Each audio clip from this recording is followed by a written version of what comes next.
chouchou, c'est le dico des gros mots cachés dans les mots.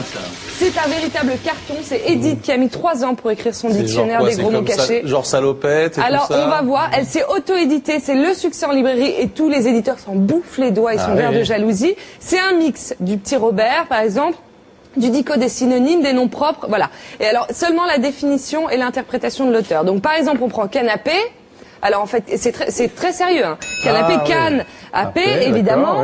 Voilà, de l'argot canne, jambe et de P, prout, siège dont les coussins en cuir ou simili laissent échapper des bruits suspects quand on s'assoit. C'est vrai. C'est un canapé. Ou encore chihuahua, on n'y pense jamais. Chihuahua, de l'argot chier emmerdé et de wawa aboyer, petit chien de merde. Et c'est vrai que c'est un chihuahua. Alors, c'est un tel carton, c'est tellement bien écrit, l'air de rien, que je l'ai rencontré, Edith. On y va. Bonjour, bienvenue dans la première interview toilette. Puisqu'on va parler d'un bouquin, je vous présente Edith d'ailleurs. Bon, Edith, qu'est-ce que c'est que cette idée des gros mots cachés dans les mots? Oui, alors moi j'ai un gros problème, c'est que passé 35 ans, on devient presbyte. Bon, moi je vais décomposer les homonymes et je vais faire 2 mots. Je vais faire presse, qui veut dire serrer de manière à extraire un liquide.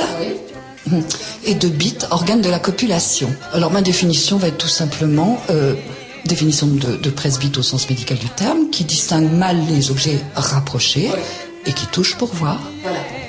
Tout simplement. Bon, vous êtes d'accord que c'est un livre génial pour les toilettes? C'est un livre de chiottes, excusez-moi, mais c'est exactement comme ça qu'on doit le nommer. Et à ce titre, il est quand même très honorable puisqu'il sera lu tous les jours, consulté.